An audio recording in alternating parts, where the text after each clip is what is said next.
देवियों सज्जनों सत्सप्तवन। सर्वप्रथम शंख ध्वनि।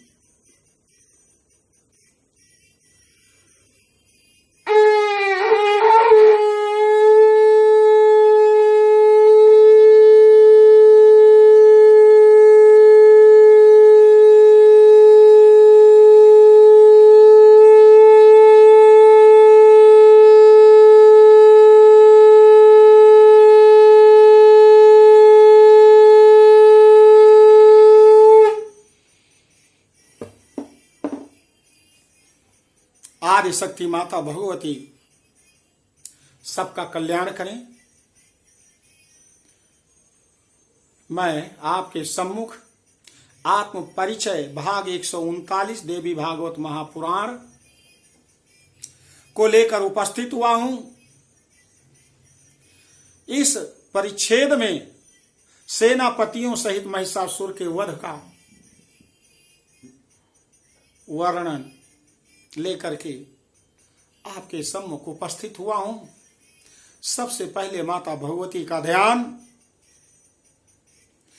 ओम उद्यत भानु सहस्त्र कांतिम अरुण क्षौमाम शिरो मालिकाम रक्तालिप्त पयोधराम जपवटीम विद्याम भीतिम वरम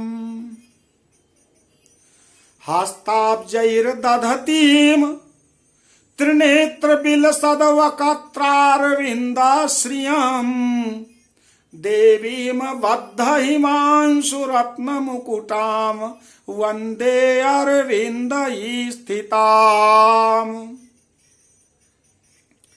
माता भगवती जगदम्बा के श्री अंगों की कांति उदय काल के सहस्त्रों सूर्यों के समान है। वह लाल रंग की रेशमी साड़ी पहने हुए हैं। उनके गले में मुंडमाला शोभा पा रही है। दोनों स्तनों पर रक्त चंदन का लेप लगा हुआ है। वह अपने कर कमलों में जप मालिका, विद्या और अभय तथा वर नामक मुद्राएं धारण किए हुए हैं। 3 नेत्रों से सुशोभित मुखारविंद की बड़ी शोभा हो रही है।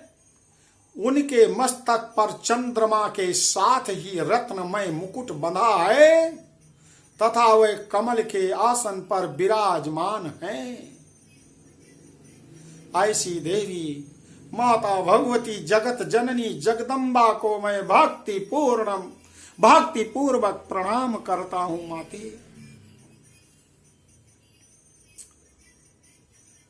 जन्मेजय ने कहा, गुरुदेव आप आगे बताइए। महाराज सुरथ ने कहा, वैश्य समाधि ने कहा, आप मुझे आगे बताइए गुरुदेव।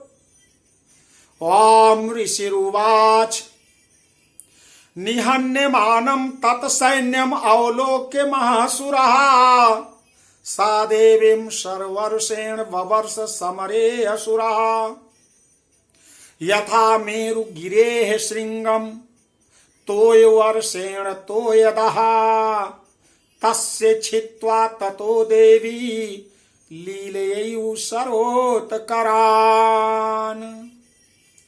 जघान तुर्गान बाणैर्यन्तारं चयो वाजिनां चिच्छेद चा धनु सद्यो ध्वजं चा अति समुच्छ्रितां बिभ्याध चयुगात्रेषु छिन्न धन्वानम आशुगैः सा छिन्न धन्वा विरथो हताश्वाहत सारथी अव्यधावत ताम देवीं खड्ग चर्म धरो असुरः सिंहम आहत्य खड्गेन तीक्ष्ण धारेण मूर्धनि आजघान भुजे सव्ये देवीं अप्ययति वेगवान् तस्याः खड्गो भुजम प्राप्य पफाल नृपनंदन ततो जग्राह शूलं सा कोपाद अरुण लोचना चिक्षेप चा ततस्तत्तु भद्रकाल्यां महासुरः जाज्वल्यमान तेजोभिरविबिम्बम् इवाम्बरात्। ऋषि कहते हैं, राजन, दैत्यों की सेना इस प्रकार तहस नहस होते देख महादैत्य सेनापति चिक्षुर क्रोध में भरकर अंबिका देवी से युद्ध करने के लिए आगे आ गया। वह असुर रणभूमि में देवी के ऊपर इस प्रकार बाणों की वर्षा करने लगा जैसे बादलों के द्वारा सुमेरु पर्वत के शिखर पर पानी की धार बरसा रहा हो। पानी की धार की वर्षा कर रहे हों बादल। तब देवी ने अपने बाणों से उसके बाण समूह को अनायास ही काट कर उसके घोड़ों और सारथी को मार डाला। साथ ही उसके धनुष तथा अत्यंत ऊंची ध्वजा को भी तत्काल काट गिराया। धनुष कट जाने पर उसके अंगों को अपने बाणों से बींध डाला। धनुष, रथ, घोड़े और सारथी के नष्ट हो जाने पर वह असुर ढाल और तलवार लेकर देवी की ओर दौड़ा। उसने तीखी धार वाली तलवार से सिंह के मस्तक पर प्रहार करके देवी की बाईं भुजा में बड़े वेग से प्रहार किया। राजन, देवी की बाह पर पहुंचते ही वो तलवार टूट गई। फिर तो क्रोध से लाल आंख करके उस राक्षस ने शूल हाथ में लिया और उसे उस महादैत्य ने भगवती भद्रकाली के ऊपर चलाया। वह शूल आकाश से गिरते हुए सूर्य मंडल की भांति अपने तेज से प्रज्वलित हो उठा। वह शूल, उस शूल को अपनी ओर आते देख देवी ने शूल का प्रहार किया। उससे राक्षस के शूल के सैकड़ों टुकड़े हो गए। साथ ही महादैत्य चिक्षुर की भी धज्जियां उड़ गईं और वह प्राणों से हाथ धो बैठा। उसकी मृत्यु हो गई। दृष्ट्वा तदा पतत शूलम देवी शूलम मुंचत तत्शूलम शतधा तेन नीतम साचा महासुरः हते तस्मिन् महावीर्ये महिषस्य चमूपतौ आजगाम गजारूढ़श्चामर अस्त्रिदशार्दनः सोऽपि शक्तिं मुमोचाथ देव्यास्तामम्बिका द्रुतम् हुंकाराभिहताम भूमौ पातयामास नेश प्रभाम भगनाम शक्तिम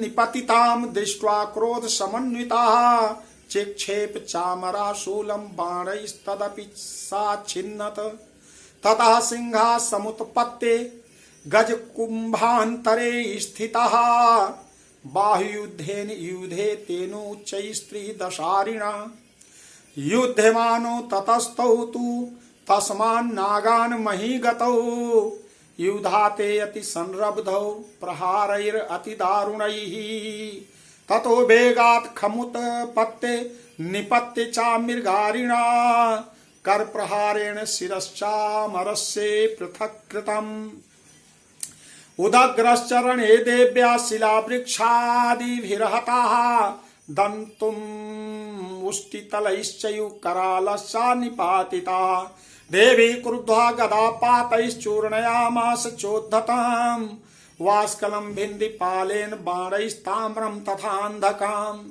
उग्रास्य उग्रवीर्यं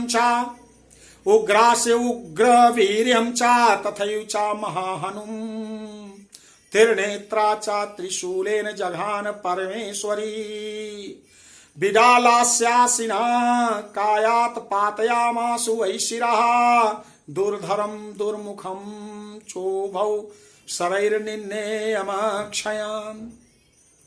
महिषासुर के सेनापति उस महापराक्रमी चिक्षुर के मारे जाने पर देवताओं को पीड़ा देने वाला चामर नामक असुर हाथी पर चढ़कर माता के सामने आया। उसने भी देवी के ऊपर शक्ति का प्रहार किया, किंतु जगदम्बा ने उसे अपने हुंकार से ही आहत और निष्प्रभ करके तत्काल पृथ्वी पर गिराकर मृत्युलोक को छोड़कर यमलोक पहुंचा दिया।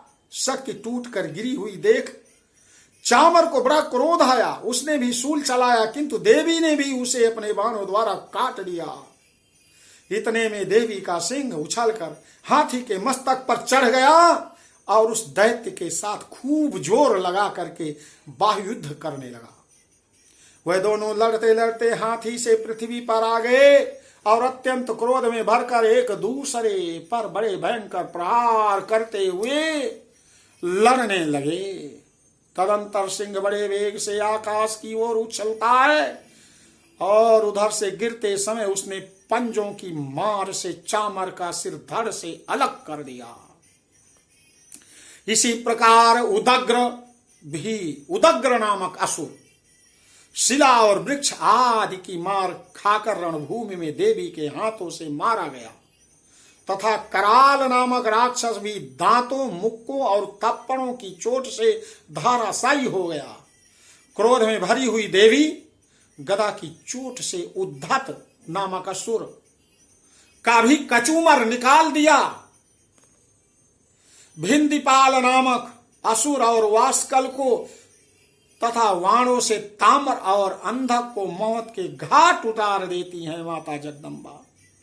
तीनों नेत्रों वाली परमेश्वरी ने त्रिशूल से उग्रास्य नामक राक्षस, उग्रवीर नामक राक्षस तथा महाहनु नामक दैत्य को मार डाला।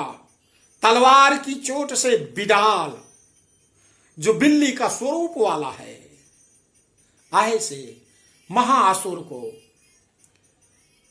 युद्ध करते हुए उसके मस्तक को धड़ से काट गिराया। दुर्धर और दुर्मुख बहुत भयंकर असुर हैं।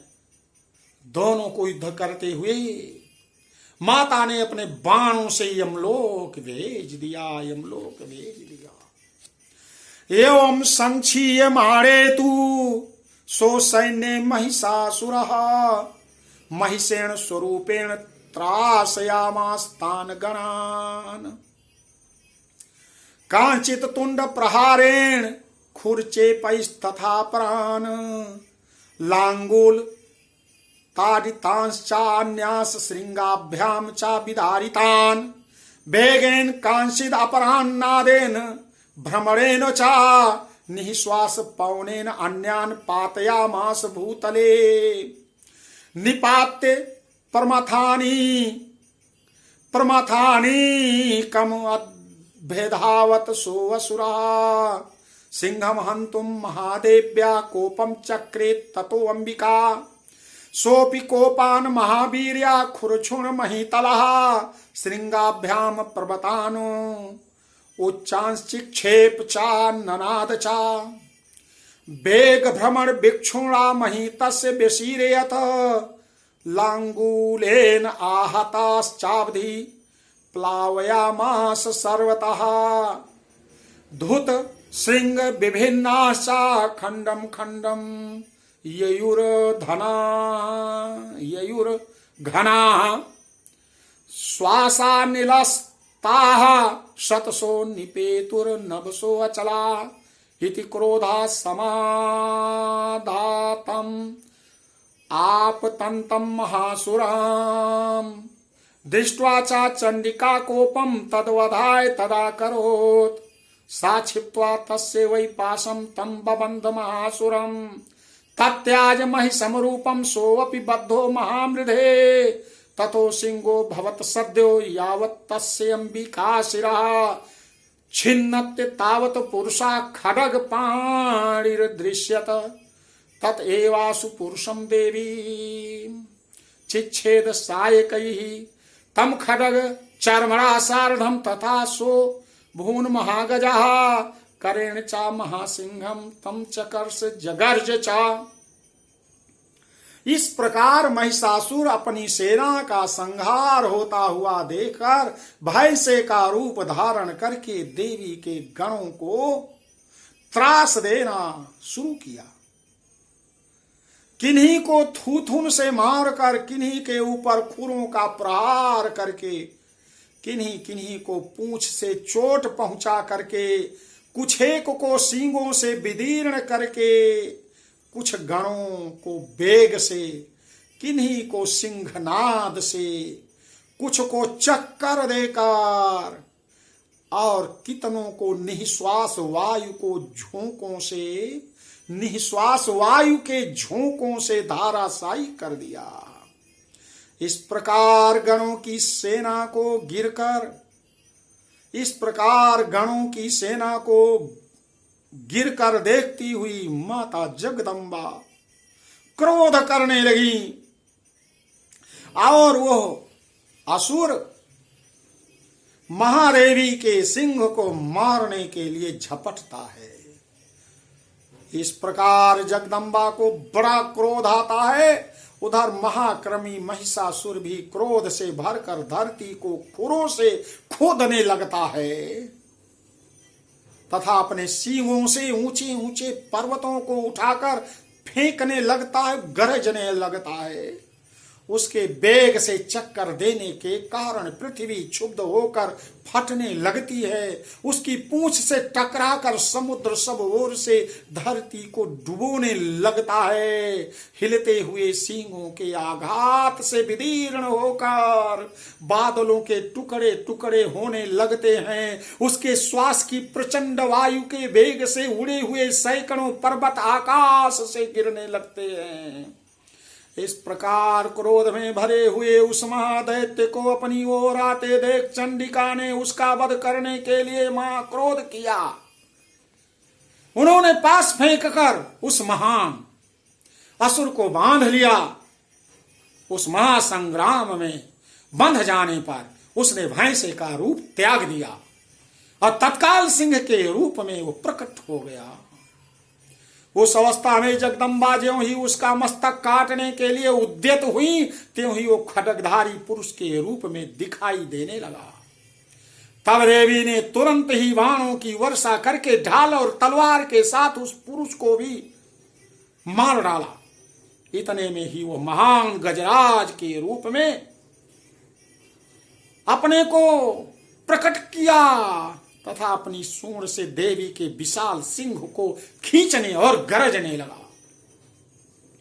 देवियों और सज्जनों, माता भगवती के क्रोध के सामने कोई भी आसुरी प्रवृत्ति और असुर बच नहीं सकता। जो देवताओं की निंदा करता है, जो देवताओं की हंसी उड़ाता है, जो देवताओं को मजाक बना करके हिंदू धर्म का प्रहार करता है, वो कभी बच नहीं सकता। उसकी सजा तो माता भगवती देती ही है, देती ही है। इसलिए माता भगवती के उपासकों, दुनिया में विघ्न व्यवधान को यदि दूर करना चाहते हो, 2 नवरात्र का व्रत रहते हो, तो व्रत रहने के लिए संकल्प लो कि देवी देवताओं का विरोध नहीं करेंगे, बच्चियों का अपमान नहीं करेंगे, कन्याओं का बलिदान नहीं करें, कन्याओं को गर्भ में नहीं मारेंगे, और यदि बहू के रूप में दूसरे की बेटी मेरे घर में आई हुई है तो उसको नहीं सताएंगे, अन्यथा सारी क्रिया आपके द्वारा फेल हो जाएगी। महासंग्राम महिषासुर और माता भगवती का शुरू हो जाएगा और महाविनाश हो जाएगा। इसलिए सम्मान करना सीखो, माताओं बहनों का, नारियों का सम्मान जिस दिन करना सीखोगे उस दिन माता भगवती की कृपा प्राप्त करोगे। इसीलिए जरूरी है देवी भागवत की इस कथा को श्रवण करना।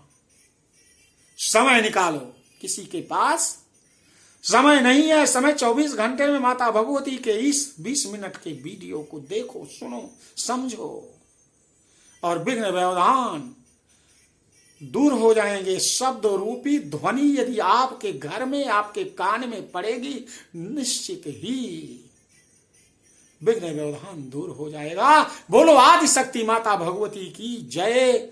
और इस वीडियो से निवेदन करता हूं, वीडियो को आप अपने प्रियजनों को भेजें और उनसे सब्सक्राइब करने के लिए निवेदन करें, शेयर और लाइक करें और समय निकालकर जरूर इसको श्रवण करें।